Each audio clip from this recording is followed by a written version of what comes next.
In the previous video, we learned about the Friedel-Crafts alkylation mechanism. In this video, I want to do an example of this reaction. So let's say we're given all of this information. We have the reagents, a benzene ring that's unsubstituted, an alkyl chloride group, aluminum trichloride as a catalyst. We can recognize that as a Lewis acid catalyst.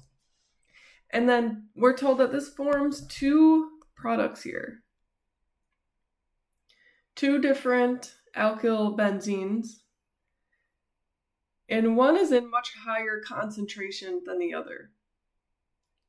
So let's say now we're asked to explain with a mechanism why this is observed, why this is the result of this reaction. So we know the mechanism for the Friedel-Crafts alkylation, so let's start there. First thing we do is generate the electrophile. And one thing that you might notice is if you trace carbons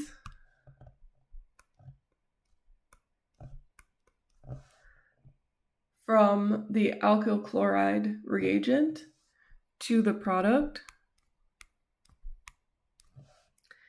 for the product that's generated at 27%, the alkyl chain is bonded at carbon 1. For the product that is generated 49% yield, it's bonded at carbon 2. So there's something that's going to happen with this alkyl chloride reagent. So let's go through step 1, generating the electrophile. I'm going to actually draw out all of the carbons and hydrogens to help us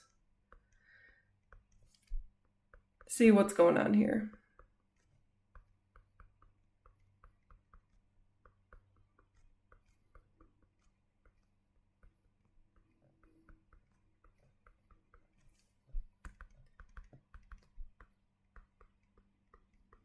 All right, first step is the chlorine creates a bond to the Lewis acid aluminum, and that generates a Lewis acid complex.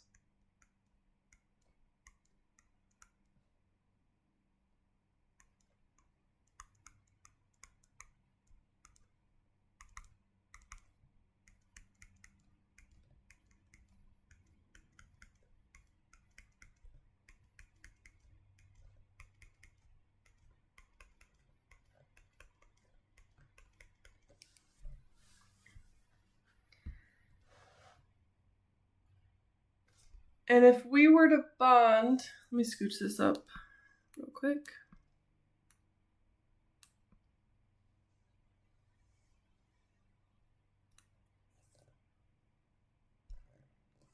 Okay, if we were to now go directly to step 2 with the complex, the molecule that's adding would add at this carbon because that's the one that's bonded to the chlorine. So that could generate that first product that has a 27% yield. But we know that some shift occurs in this reagent to give us that 49% yield. And we can explain that through drawing the carbocation version of this electrophile. So if we then lose the chlorine,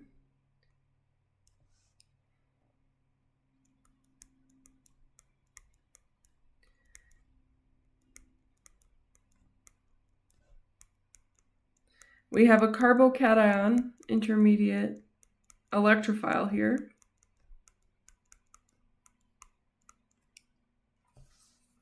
And this carbocation would then lead to this product. Or we could even say the complex where I highlighted that carbon in blue, that would lead to that product as well.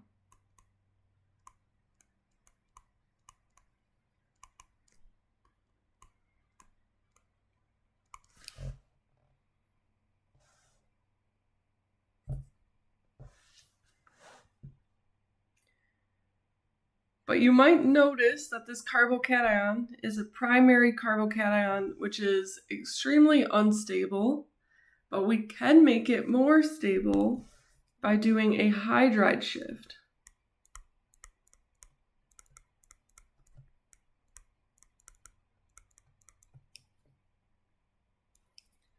And if we do a hydride shift, we've now moved the carbocation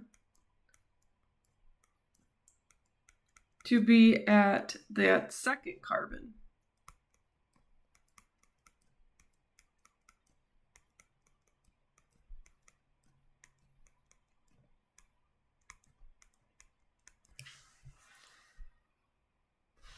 And so now we have a secondary carbocation,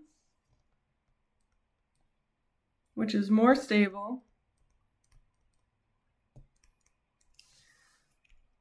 This carbocation would lead to this product,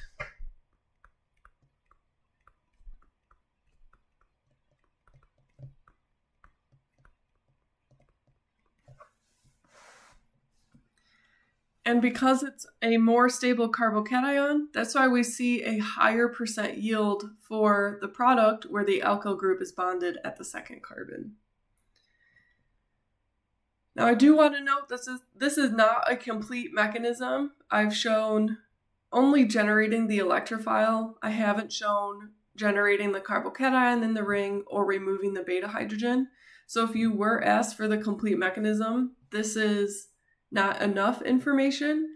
But if you're only asked to explain why these are the observed products, this is a sufficient explanation to say we have these two products because of the two different carbocation intermediates that are possible, or the two carbocation electrophiles that are possible.